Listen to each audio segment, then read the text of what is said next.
Staff and other account শেষ করার পরে আমরা সরাসরি চলে যাব হচ্ছে আমাদের ব্রাঞ্চে।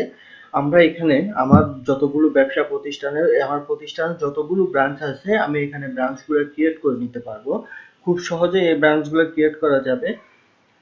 যেমন ধরেন আমার এখানে অনেকগুলো ব্রাঞ্চ ক্রিয়েট করা আছে। Khan branch, farm gate branch, elephant road branch, Lalbagh branch, Cox's Bazar, Chittagong branch, Uttara branch, আরেকটা হচ্ছে ডিফল্ট ব্রাঞ্চ। ডিফল্ট ব্রাঞ্চ যেটা আছে আপনারা দেখছেন আমি সবসময় ডিফল্ট ব্রাঞ্চটা ইউজ করে আসছি।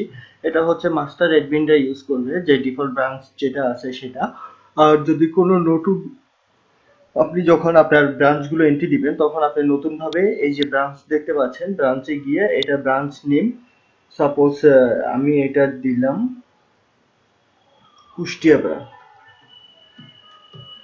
Kushtia branch, Kushtia branch. আমি একটা কুষ্টিয়া ব্রাঞ্চের একটা ইমেল আইডি দিতে পারি যদি আমার ইমেল আইডি থাকে। ঠিক আছে, আমার অ্যাড্রেসটা দিতে পারি সরাসরি কুষ্টিয়াতে, কুষ্টিয়া। কুষ্টিয়ার যে ম্যানেজার আছে কিংবা যাকে দায়িত্ব দেওয়া হয়েছে আমি তার ফোন নাম্বারটা দিয়ে দিব। ফোন নাম্বার দিয়ে আমি জাস্ট সাবমিট করে দিব, আমার এই অ্যাকাউন্টটা ক্রিয়েট হয়ে যাবে। আপনি এখানে দেখতে পাচ্ছেন আমি কুষ্টিয়ার একটা ব্রাঞ্চ অলরেডি ক্রিয়েট করে ফেলছি।